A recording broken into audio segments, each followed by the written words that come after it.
Pierluigi Molinaro, sindaco di Forgaria, tra i promotori dell'associazione di sindaci contro le UTI, alla luce dell'incontro partecipatissimo di ieri a Pagnacco, come uscite da questa iniziativa? Sicuramente molto rafforzati, perché c'è stata una forte partecipazione di amministratori, di consiglieri, assessori, anche di cittadini, ma anche della società civile. Devo dire che è stato molto interessante e molto importante l'intervento del direttore della Vita Cattolica, che a nome del Vescovo ha portato il suo contributo importantissimo e chiaramente ha evidenziato quali sono e quali devono essere i valori friulani della nostra terra, delle nostre comunità, che non deve essere dimenticato sicuramente in una costruzione importante, ma che guardi e che parta dal basso. Questo secondo noi è stato veramente un tassello importante su quello che stiamo portando avanti, come anche il contributo, devo dire, di Tilatti, che ha riconosciuto i valori del nostro Friuli nel rapporto che c'è sempre stato tra regione e enti locali, dunque comuni, che hanno permesso che 40 anni fa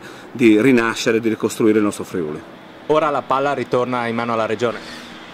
Torna in mano alla regione deve fare solo una cosa: togliere sicuramente quel famelico ricatto dei tagli, che è veramente una cosa che non sta né in cielo né in terra, dunque togliere quel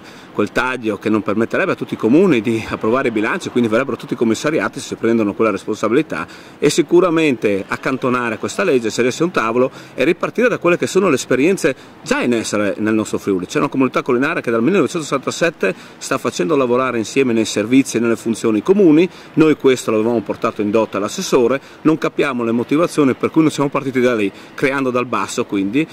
coinvolgendo le comunità, i consiglieri assessori, perché noi sindaci abbiamo tutta una responsabilità di quello che stiamo facendo e guardando i nostri cittadini. In tante realtà lo stiamo già facendo, una ad esempio la comunità collinare, che da ben 49 anni lo sta facendo, quindi non è vero che i sindaci bloccano le riforme, i sindaci le stanno facendo da 49 anni, forse gli interessi magari sono altri, non vorrei, ecco. Dunque partiamo da lì per il nostro Friuli, per la nostra gente, per i nostri cittadini, a cui dobbiamo rispondere prioritariamente.